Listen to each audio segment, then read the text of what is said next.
清晨起床咳嗽是肺癌。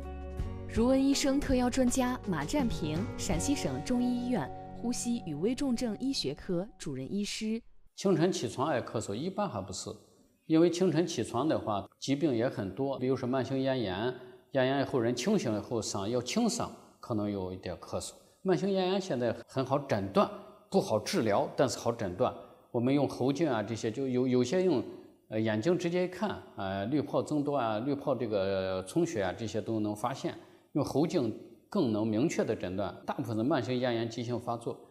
这个是最多的清晨爱咳嗽，这个是第一原因。